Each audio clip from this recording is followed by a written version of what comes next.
Entendre, comprendre, réagir. Un média qui donne vie aux opinions, qui donne voix aux idées. Cube. Émotionnel ou rationnel, en accord ou à l'opposé. Les rencontres de l'heure. On va parler de graffiti avec David Santarossa. Bonjour, hi, David. Bonjour, hi Rémi, c'est une nouvelle formule à la mode, n'est-ce pas? Oui, donc j'ai vu ça passer aussi en fin de semaine, des graffitis sur le trottoir, dans la rue, dans certains quartiers à Montréal.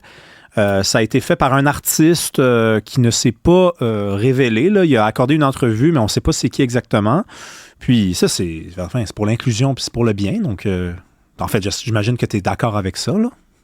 Ben moi, je suis toujours pour le bien. Tu me connais, Oui. un peu, Rémi. Oui, je suis pour le bien. Donc oui, c'est la presse qui rapporte ça. Puis d'ailleurs, donc il y a deux enjeux à ce propos-là, je pense, là. Donc si on lit l'article commence en nous disant, ben écoutez, la formule Bonjour Aïe est controversée. La CAQ a fait des motions là-dessus, c'était le PQ, je me rappelle plus. Mais bref, il y a eu une controverse. Et là, il y a cet artiste-là, comme tu le soulignes, Rémi, qui fait une œuvre d'art, j'imagine, là, donc dans certains quartiers de Montréal, qui fait des graffitis à terre, Bonjour Aïe avec un sourire. Et là, toutes les personnes qui sont interviewées trouvent que la formule est extraordinaire, est gentille, est inclusive. Donc, si à mon sens, la presse fait vraiment un mauvais travail journalistique, c'est-à-dire, dans un premier temps, on nous dit que c'est controversé, mais après ça, c'est juste des personnes pour la formule. Donc déjà, ça ne fonctionne pas du tout.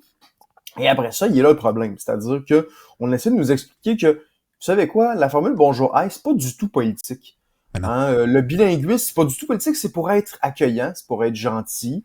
Et finalement, si t'es contre la formule Bonjour Aïe, ben finalement, t'es contre l'inclusion, t'es contre être gentil, t'es contre le bien.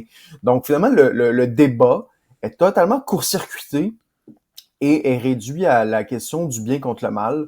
Et puis ça, c'est l'article qui a fait pas l'article, mais l'artiste plutôt, qui a fait un manifeste pour en parler. Puis là, j'ouvre les guillemets. Puis là, c'était ça, honnêtement, c'est un peu caricatural ce qu'il dit, là.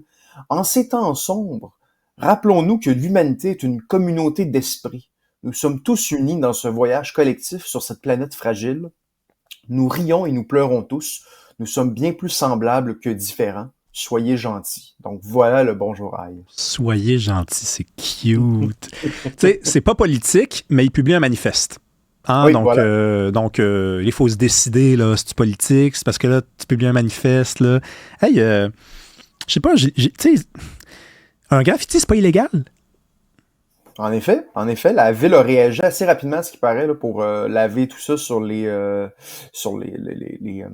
trottoirs. Il a aussi fait ce graffiti sur une SAQ. Donc, puis d'ailleurs, oui, et d'ailleurs une SAQ vraiment, la directive est vraiment supposément appliquée. Là, t'as pas le droit d'accueillir avec un bonjour aïe, c'est toujours un bonjour. Donc, clairement, c'est politique, Rémi, mais c'est tellement plus payant sur le plan de la rhétorique, sur le plan du débat, de dire non, pas du tout, moi, c'est pas politique. Hein. Ça a été une stratégie classique qu'on a entendue. Tu sais, quand le terme est peut-être un peu moins à la mode, quoique, mais le terme woke, hein, dans les dernières années, woke, ça veut juste dire être pour la justice sociale, ça veut juste être pour combattre les inégalités. Un instant, il y a des manières de combattre les inégalités, comme vous le dites. Donc, voilà, on se camoufle toujours derrière la question du bien, plutôt que de dire non, c'est politique, j'ai une position là-dessus, donc tu dois en avoir une aussi. Et nous allons nous débattre sur le plan politique, mais non, on ne fait pas ça. Ben oui, c'est ça. Mais c'est parce que si être woke, c'est être réveillé, ça veut dire que ne pas être woke, c'est être endormi. Dans son manifeste, il nous dit « Soyez gentils ». Donc, ça veut dire que si moi, j'ai un malaise avec ce graffiti-là, ben, ça veut dire que je suis méchant, parce que c'est le contraire de gentil. Mais tu sais, ça réveille, David, tout le débat autour de français, langue commune, français, droit, anglais, droit. Tu sais, les gens, ils disent, on a le droit de parler anglais. Oui, tout à fait. Mais la langue commune, c'est pas exactement ça que ça désigne. Parce que la langue commune, c'est le français au Québec. Oui, c'est absolument ça. T'as raison. Puis on parle de langue commune, on parle de langues officielles. Puis d'ailleurs, il y a quelque chose de profondément, j'ai envie de dire, arrogant, en quelque sorte, parce que c'est la semaine dernière qu'on soulignait les 50 ans du français comme langue officielle au Québec. Donc oui, donc il y a comme un contexte que là, oui, ça fait 50 ans que c'est officiel, mais en même temps, on fait un graffiti pour faire le bonjour. Bon, peut-être que c'était une coïncidence, tout ça, mais en même temps, la coïncidence est quand même parlante, justement, que quand on souligne ce 50 ans, on le conteste par un bonjour. Donc, ça, c'est une première chose. Deuxième chose, oui, tu le soulignes, la question de la différence entre le français comme droit individuel, en fait, hein, c'est la ligne du trudeauisme depuis des décennies maintenant. C'est la ligne des langues officielles. Donc, et ça, c'est assez particulier, hein, parce que dans une logique des droits, il pourrait y avoir personne qui parle français au Canada et le français pourrait bien se porter si tu as le droit de parler français. C'est ça la logique des droits. Si on est capable de trouver quelqu'un dans le backstore, permettez-moi l'expression anglaise ici, si on est capable de trouver quelqu'un dans le backstore qui sait baragouiner un peu le français pour te servir, tes droits sont respectés. Donc, on se détache totalement de la logique de l'anglais comme langue commune, comme langue normale du commerce, de la recherche, tout ça. Évidemment, ça n'enlève pas que, évidemment, l'anglais c'est important. Évidemment, l'anglais c'est important sur le plan individuel. À nouveau, on mélange le bilinguisme institutionnel du bilinguisme individuel. Ouais, puis rappelle-nous ce que Camille Lorrain avait comme idée quand il a fait la charte de la langue française en 77, parce qu'il y a 50 ans, c'est la loi 22 de Robert Bourassa, ouais. Institue le français comme langue officielle. 50 ans plus tard, on se rend bien compte que le français n'est pas la langue commune, à Montréal en tout cas. 3 ans après, donc, la loi 22, il y a la loi 101, et là, lui, c'est un psychiatre. Camille Lorrain est un psychiatre qui dit, moi, j'ai rencontré des milliers de Québécois dans ma pratique, et j'ai remarqué qu'ils avaient en eux quelque chose que les habitants des peuples normaux n'ont pas. C'est-à-dire qu'il manque quelque chose. Ils ne sont pas accomplis. Ils sont humiliés par leur histoire. Et la loi 101, c'était une façon de réparer l'âme et le cœur et le corps québécois. Oui, tu as absolument raison. Hein. Ça, c'est une formule importante, je pense. Faire du Québec une société normale. Fonder une société, justement, où le français est la langue normale. Il y a aussi le professeur d'université, Marc Chevrier, qui a fait un excellent texte dans les dernières années qui parlait du français comme langue infantile. À l'heure actuelle, le français, c'est une langue infantile qui est cantonnée à, si on veut, la sphère du privé, la sphère de l'enfance, alors que si on veut faire du commerce, de la recherche, de la création artistique, là, ça serait la langue anglaise. Ah, c'est pas ça, évidemment. Et on parle de français en langue normale, puis on peut faire un lien avec les Olympiques en ce moment. Tu sais, quand on regarde les équipes nationales, en France, les entraîneurs parlent français. En Espagne, les entraîneurs parlent espagnol.